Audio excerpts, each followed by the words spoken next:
quiero irme ahora a nuestros estudios en Washington con Héctor Chamis, que está con nosotros. Héctor, bienvenido. Gracias por acompañarnos. Quería aprovechar la señal porque ha sido absolutamente irregular.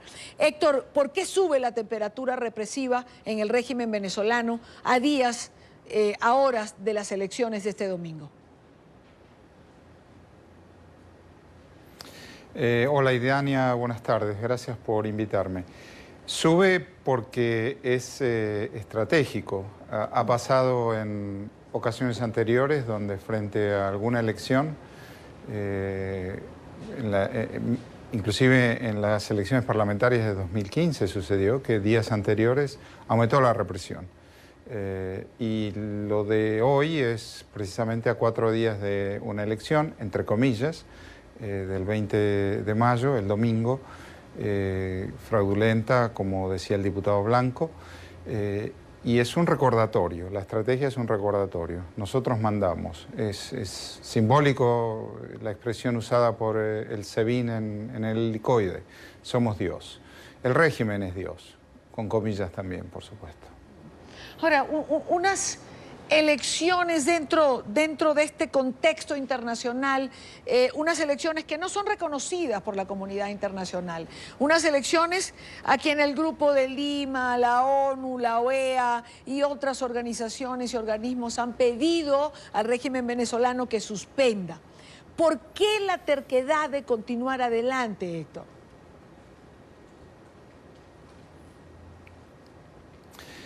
Hay muchas hipótesis, desde la falta de sentido de realidad de Maduro, del régimen como un todo, una absoluta ausencia de sentido de realidad, de dónde están, qué es lo que piensa el mundo, qué es lo que sucede en Venezuela. Viven encerrados, además, viven encerrados en disposiciones, en instalaciones militares. Se repiten cosas que se creen cosas que se repiten entre ellos, por un lado. Por el otro lado, otra hipótesis es un régimen que ha generado una dinámica donde el que no es cada vez más duro, cada vez más intransigente, es un traidor. Entonces comienzan a tener temor entre ellos. Las acusaciones cruzadas y las delaciones cruzadas, inclusive. Por ejemplo, hay oficiales militares en cantidades que no se conocen con exactitud, pero se habla de más de 100 oficiales militares encarcelados. Bueno, eso es lo que está sucediendo también, que el régimen comienza a tener miedo, mucho miedo. Miedo del mundo, miedo de los opositores y miedo de los propios funcionarios del régimen. Entonces, ante eso, hacen más de lo mismo. Yo también me pregunto cuál es el rol de Cuba a esta altura, porque Cuba es un régimen, el régimen cubano es un régimen muy racional y muy mercenario. El lenguaje es de solidaridad con el hermano, proceso revolucionario, chavista, etcétera, pero de solidaridad no tienen nada los cubanos. Y el envío de petróleo de esta semana, hace 3 días, en las condiciones que está Venezuela y todo lo que ha generado, yo creo que revela una imperiosa necesidad de Maduro de mantener a los cubanos cerca, lo cual bien puede reflejar que los cubanos no estén tan cerca tampoco. Entonces, estas son las diferentes cartas de una baraja extremadamente compleja y extremadamente violenta, además, en este régimen. Ahora, complejo, lo sabemos. Hemos hablado de este tema en distintas oportunidades. Y complejo porque cada día pareciera endurecerse más la situación y aparecen aristas nuevas. Pero en ese tono en que dices extremadamente violento, ¿piensas que esta violencia que estamos viendo va a ir increciendo, Héctor? La violencia es sistémica en este régimen. Lo es, según lo ocurrido hoy en el helicoide, tanto como privar a los venezolanos de acceso a alimentos y medicinas o rechazar la ayuda internacional para esos venezolanos. Eso es violencia en sus diferentes manifestaciones. Ahora, En los próximos días sí, yo creo que el régimen está necesitado de recordar a la población que vayan a votar. La abstención va a ser alta, no sabemos cuánta exactamente, pero va a ser significativa. Es un recordatorio para que la población vote y para que la población vote por Maduro, para que la necesidad del fraude sea menos explícita. Entonces, hasta el domingo, yo pienso que sí, que continuará. Me llama la atención que los presos, a pesar de la situación represiva que viven en el helicoide, hayan sido capaces de comunicar, de enviar videos tomados con teléfonos. Eso también es sorprendente. Yo creo que tal vez haya una fuerte descomposición, un conflicto interno del régimen que existe, que se sabe que existe, que han sido capaces de aplacar, claro, pero que en esta coyuntura tal vez comience a manifestarse más explícitamente. Héctor, los videos, por entonces, supuesto, sí. te interrumpo para agregarte, los videos a todos nos llamaba la atención, pero ya se sabe que los videos han podido salir, hacerse públicos, transmitirse con teléfonos que los propios militares, no se sabrá quién, entregaron a los presos políticos. No me sorprende lo que estás diciendo, eso había pensado, porque en un sistema de prisión, en un régimen autoritario, lo que entra y lo que sale tiene férreo control, y que hayan sido capaces de comunicar esos videos que son realmente impresionantes, el de Holt, el de Daniel Ceballos, el de todos los presos, revela un estado de malestar interno en donde efectivamente los propios guardias, los propios carceleros, le facilitaron los instrumentos para hacerlo, que es una manera de expresar su propio descontento con el gobierno que tienen, con sus superiores.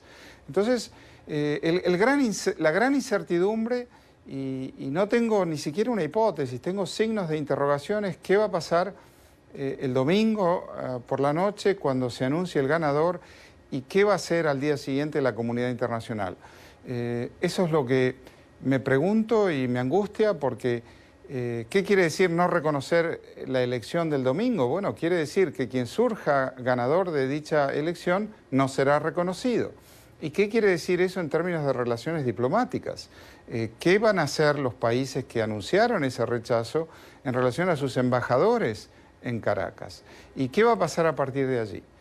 Que seguramente, como dice el diputado Blanco, el ganador que se anuncie será Nicolás Maduro, y veremos cómo sigue este esquema de poder. Tienes un montón de preguntas, pero yo tenía justo esa, era mi siguiente pregunta. ¿Qué va a pasar el domingo? ¿Qué viene después? ¿Qué significa, como tú mismo preguntas, ese no reconocimiento? ¿Se van a romper relaciones? ¿Se van a retirar los embajadores? ¿Se van a romper relaciones comerciales? ¿Qué pasa al día siguiente de no haber sido atendido ese llamado, por ejemplo, del Grupo de Lima para que Maduro suspendiera estas elecciones?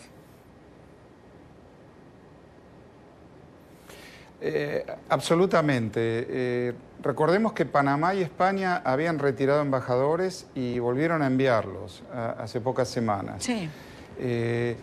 No sé tampoco si el retiro de embajadores, que sería un gesto con mucho ruido, tampoco sea lo mejor, porque mantener los embajadores de países que están ayudando a la oposición, que están ayudando a los luchadores por los derechos humanos de Venezuela, mantenerlos en Caracas tal vez sea mejor y necesario para esos mismos opositores, y no dejarlos abandonados, por ponerlo de algún modo, solos frente al régimen. Entonces, eso va a ser, esperemos que los países que han rechazado esta elección, los países del Grupo de Lima, Estados Unidos, Canadá, la Unión Europea, estén en coordinación en cuanto a la respuesta a dar precisamente el lunes, después de la elección. Y una última pregunta, Héctor. En medio de esta circunstancia, de esta temperatura represiva que ha aumentado, como decía al comienzo de mi conversación contigo, ¿Se entiende insistir, perseverar en participar en estas elecciones del domingo, en esta participación de Henry Falcón? Es decir, si no hay garantías democráticas, si no hay garantías de derechos humanos para los presos políticos, ¿de qué garantías hablamos en un proceso electoral que todos sabemos que no tiene ninguna? Ninguna. Ninguna. Hubo 3 fraudes en la segunda mitad del segundo semestre de 2017. Por el otro lado, el candidato Henry Falcón, es curioso, ¿no? Porque el candidato Henry Falcón perdió la elección a gobernador de su propio estado por casi 20 puntos, ¿verdad? Eso invita a 2 preguntas. Uno, ¿fue con fraude? ¿Fue derrotado por un fraude? Entonces, si ese es el caso, ¿por qué se presenta ahora? ¿Qué le hace pensar que no habrá fraude en una elección presidencial? Si no fue fraude esa elección en el estado de Lara, si perdió por 20 puntos legítimamente, bueno, mucho menos puede ser candidato a presidente, porque si no ganó su propio estado, menos ganaría la elección presidencial, cabe de suyo. En ese sentido, esto revela cuál es la operación política que ha diseñado el régimen y que está llevando a cabo. La elección, yo apostaría a lo que no tengo, va a ocurrir. Me llamaría muchísimo la atención que a última hora Maduro decida suspenderla, como es el reclamo de la comunidad internacional. Yo creo que va a ocurrir, va a ser el ganador y daremos vuelta a una página y el lunes veremos en qué coyuntura estamos y cuál va a ser la respuesta de la comunidad internacional. Héctor Chamiz, gracias Héctor, como siempre, por acompañarnos en la tarde. Gracias por estar allí en nuestros estudios en Washington. Gracias a ustedes y Dania, un gusto siempre.